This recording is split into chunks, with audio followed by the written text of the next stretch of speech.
दत्तप्रभूंच्या अनेक स्थानांपैकी एक महत्त्वाचे स्थान म्हणजे गुजरातमधील गिरनार. भारतातील गुजरात प्रदेशामध्ये सौराष्ट्र प्रांतात जुनागढ हे एक शहर आहे. त्या शहरापासून लगभग 2 किलोमीटर अंतरावर एक भव्य दिव्य असा पर्वत आहे.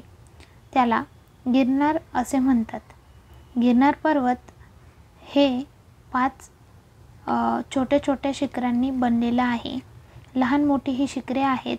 5वा जो सर्वात उंच शिखर आहे त्याला गुरु शिखर असे म्हणतात.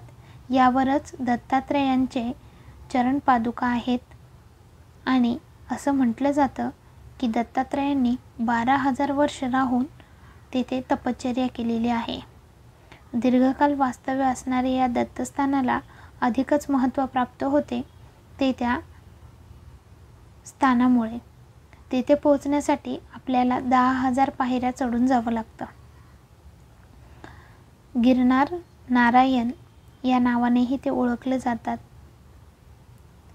गिरिनारायण यांनी गिरनार या प्रांतासाठी भगवान शंकरांकडून वरदान मागितले. येथे या पर्वतावर 33 कोटी देव आणि सिद्ध संत यांचा निवास पाहिजे म्हणून त्यांनी जेव्हा शंकरांकडे वर मागितलं तेव्हा त्यांची मनोकामना भगवान शंकरांनी पूर्ण केली आणि त्यांना तसा आशीर्वाद दिला. यामुळेच दिवाळीच्या दरम्यान येथे गिरनार परिक्रमा केली जाते. ही परिक्रमा पूर्ण गिरनारच्या शिखरांना परिक्रमा करते, प्रदक्षिणा करते आणि यामुळे सर्वच देवतांना प्रदक्षिणा केल्याचा लाभ मिळतो. येथे दत्तपादुकांचं दर्शन इथे रोपवे आपल्याला 5,000 पायऱ्यांपर्यंत भेटतो. आपण जाण्या येण्याचं तिकीट काढू शकतो. सायंकाळी 5 वाजता रोपवे बंद होतो, त्यामुळे त्याआधी तुम्ही जाऊ शकता. येण्यासाठी पुन्हा सकाळी 7 वाजता रोपवे सुरू होतो, तेव्हा पुन्हा तुम्ही रोपवेने येऊ शकतात. गोल्डन कला असं इथे म्हटलं जातं. खूप छान आतील भाग येथे आहे.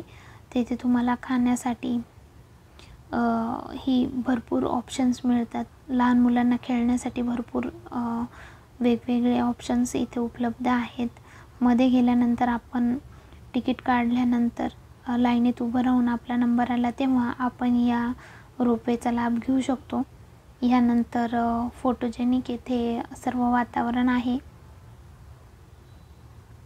दत्त शिखराला दर्शन घेण्याआधी आपण अंबाजी टेकडी, त्यानंतर गुरु गोरक्षनाथ टेकडी, कमंडलू कुंड आणि मग गुरु शिखराचं दर्शन घेतो. अशा 4 भागांमध्ये आपण याला विभाजित करून घेऊ.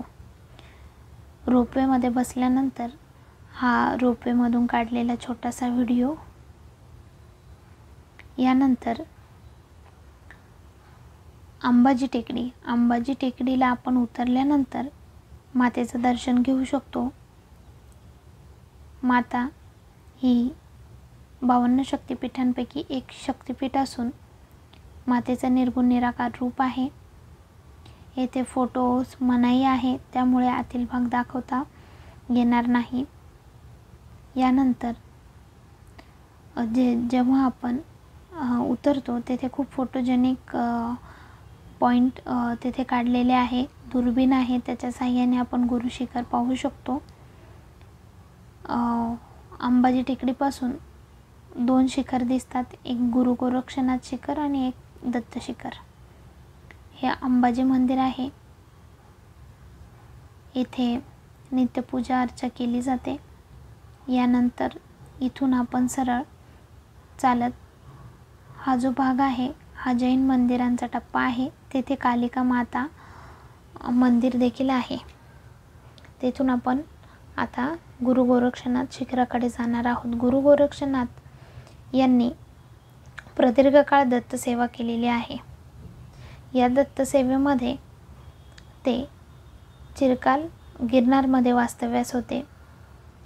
मच्छिंद्रनाथांनी समाधी घेतल्यानंतर गुरु गोरक्षनाथांना आज्ञा केली की त्यांनी गुरुसेवा करावी.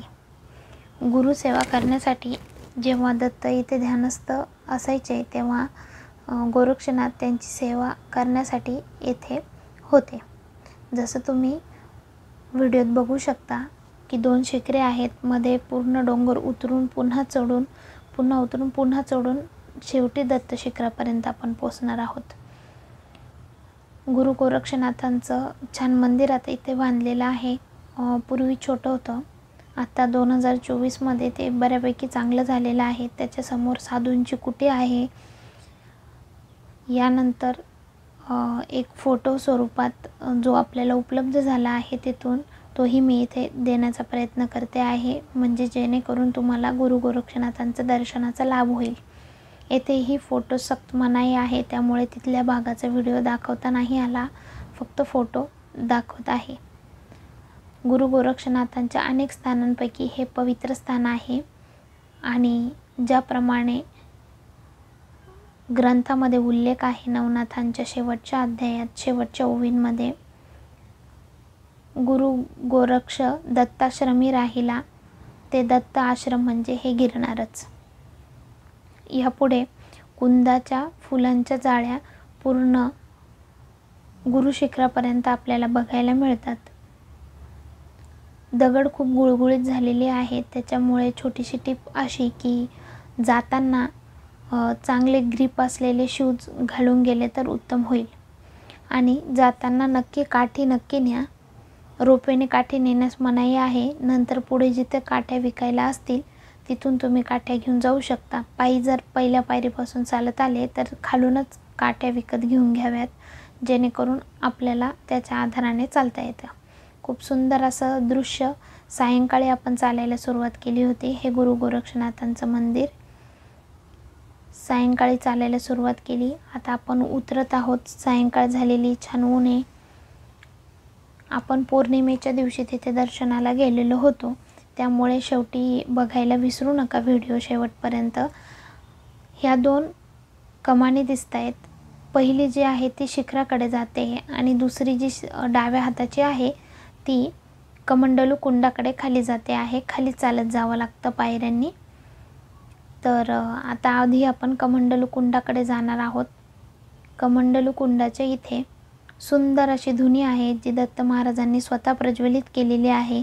आजही तेथे दर सोमवारी धुनी प्रज्वलित होते. तिच्यावरती फक्त लाकडं ठेवले जातात आणि धुनी प्रज्वलित होते. समोर दिसणारा हा भाग नंदीसारखा आहे आणि समोरच्या डोंगरांवरती शंकराचं मंदिर आहे. अशा अद्भुत लीला येथे बघायला मिळतात. दगडांचा बनलेला हा नंदी, समोर असलेलं शिवाचं मंदिर अगदी अद्भुत. त्याच्यावरती जणू सूर्य काही रंगरंगोटीचं कामच करत आहे. इतकं अप्रतिम दृश्य तेथे बघायला मिळालं. यानंतर आपण कमंडलू कुंडाचं दर्शन घेऊन वरती दत्त शिखराकडे गेलो. पौर्णिमा असल्यामुळे रात्रभर मंदिरा दर्शनासाठी भाविक येत असतात, परंतु 12 ते 5 हे मंदिर बंद असते. पहाटे 4ला 5ला पुजारी येऊन येथे पूजा करतात. त्यानंतर आपण दर्शन घेऊ शकतो, पण पौर्णिमेच्या दिवशी मात्र रात्रभर आपल्याला दर्शनाचा लाभ घेता येतो. अशाच पद्धतीने आपण चालत तेथे जाऊन दर्शनाचा लाभ घेतला. तेथे फोटोग्राफी व्हिडिओग्राफी अलाउड नाही, त्यामुळे हा सुंदर हे दृश्य कॅमेऱ्यात कैद करता आलं. पौर्णिमेचा पूर्ण चंद्र आणि जिथे बारीक आडवा प्रकाश आहे तेथे दत्त शिखर, असं सुंदर दर्शन परमात्मा दत्तात्रयांनी आपल्याला घेण्याची संधी दिली. अशाच या दत्त ठिकाणांना, नाथांच्या ठिकाणांना भेट देऊन त्यांचे जितकेही दृश्य तुमच्यापर्यंत पोहोचवता आले तितके तुमच्यापर्यंत पोहोचवण्याचा प्रयत्न करेन. गुजरातीमध्ये लिहिलेलं आहे श्री दत्त गुरुद्वार आणि शेजारी लिहिलेलं आहे श्री कमंडलू कुंडद्वार. कमंडलू कुंडाचे इथे आपल्याला जे पाणी प्यायला देतात ग्लासमध्ये, ते कमंडलू कुंडाचं तीर्थ असतं. ते दत्तात्रयांनी माता अनुसूयेच्या म्हणण्यावरती तेथील दुष्काळ नष्ट करण्यासाठी निर्माण केलेलं कुंड होतं. ते नेहमीच भरलेलं असतं. तर गुरुवारी मुंबई आणि पुणे एकच ट्रेन आहे, जी पहिले पुण्यावरून निघते आणि मग मुंबईला जाते. हा तिथला दुर्मिळ फोटो आहे. समोर ओम लिहिलेला आहे, तिथे धुनी आहे आणि मागे दत्तमूर्ती ठेवलेली आहे. दत्तमूर्ती आत्ता बसवलेली आहे, पण धुनी जुनी आहे. तेथे तुम्हाला विभूती प्रसाद म्हणून मिळते.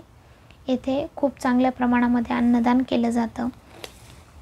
खूप आधीपासून येथे अन्नदानाची प्रथा आहे. ज्याला कोणालाही अन्नदान करायचं असेल तर ते इथे पैसे स्वरूपात दान देऊन तुमच्या नावाने तेथे अन्नदानही करू शकतात आणि त्या अन्नछत्राला मदतही करू शकतात. आणि तेथे खूप छान पद्धतीने तुम्हाला कधीही गेले तरीही तुम्हाला भोजन मिळेल, नाश्ता मिळेल आणि तोही फ्री ऑफ कॉस्ट. असं खूप अद्भुत हे दत्तात्रयांचं स्थान आहे. असं म्हटलं जातं कितीही तरुण असो, म्हातारा असो, दत्तात्रयांच्या इच्छेशिवाय तो गिरनारला येऊ शकत नाही आणि गिरनारपर्यंत जरी आला तरी तो गिरनार चढू शकत नाही. दत्तात्रयांना ज्यांना दर्शन द्यायचं तेच हा 10,000 पायऱ्यांचा टप्पा पार करून दत्तात्रयांचं दर्शन घेऊ शकतात. सर्व दत्तभक्तांनी एकदा तरी गिरनारला जाऊन या अद्भुत स्थानाचं दर्शन नक्की घ्यावं आणि दत्त महाराजांना प्रार्थना करावी की गिरनारच्या या अद्भुत ठिकाणी एकदा तरी आम्हाला बोलवून नक्कीच दर्शन द्या. गुरुदेव दत्त. गुरुदेव दत्त.